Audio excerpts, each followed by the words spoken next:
Là, on lui fit un souper. Marthe servait. Jean 12, 2. Marie, Marthe et Lazare durent affronter des difficultés et une tristesse extrême. Mais par là même, ils expérimentèrent la puissance de la résurrection. Dans Jean 12, nous trouvons un foyer entièrement différent. Imaginez le Seigneur assis à un côté de la table et Lazare assis de l'autre côté avec peut-être d'autres invités. Marthe sert joyeusement et Marie verse le parfum de grand prix aux pieds du Seigneur Jésus-Christ. Ces 5 choses parlent de la grâce en vue d'une vie triomphante, un foyer heureux et une église vivante. Très joyeusement et avec amour, ils firent du Seigneur Jésus-Christ la tête de la famille. Jusqu'alors, il était là comme un invité simplement. Chaque fois qu'il venait, il le recevait, l'honorait et pourvoyait à ses besoins comme un invité.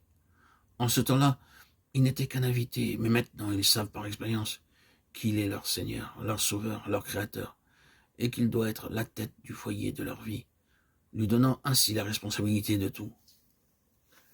Lorsqu'ils étaient tristes, plusieurs étaient venus pour les réconforter et les consoler, mais ils ne pouvaient pas ôter leur tristesse. Mais le Seigneur Jésus résolut leurs problèmes, essuya leurs larmes, changea leur tristesse en joie. Ainsi, volontairement et joyeusement, ils firent de lui la tête de la famille. Demeurez dans mon cœur, Jean 15, 9. Demeurez dans mon amour.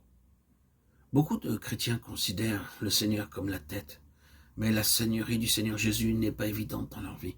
Ce n'est qu'après beaucoup de faillites et de défaites qu'ils réalisent l'importance de lui donner la prééminence en toutes choses. Je luttais pendant 2 ans dans la recherche de cette puissance dans ma vie. Je lisais ma Bible toute la journée. Je passais plusieurs heures dans la prière et l'étude de la Bible. J'assistais aux réunions, me gardant de toute relation mondaine. Cependant, il manquait quelque chose dans ma vie, jusqu'à ce que le Seigneur me montra le secret d'une vie victorieuse.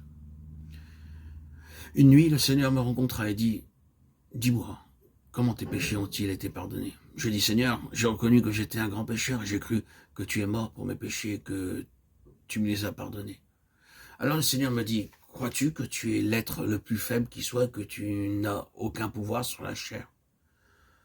Je compris aussitôt le secret. C'est que je devais le consulter pour la moindre chose, que je dépendais de lui pour la sagesse, la connaissance, la force, pour chaque détail, tout comme un enfant s'attend à sa mère. C'est ainsi que nous devons nous décharger de tout sur le Seigneur. Jean 15, 5. Nous devons aller à lui pour la moindre chose. Demeurez donc dans mon amour. Jean 15, 9. Il faut toujours donner la prééminence à Dieu en toutes choses.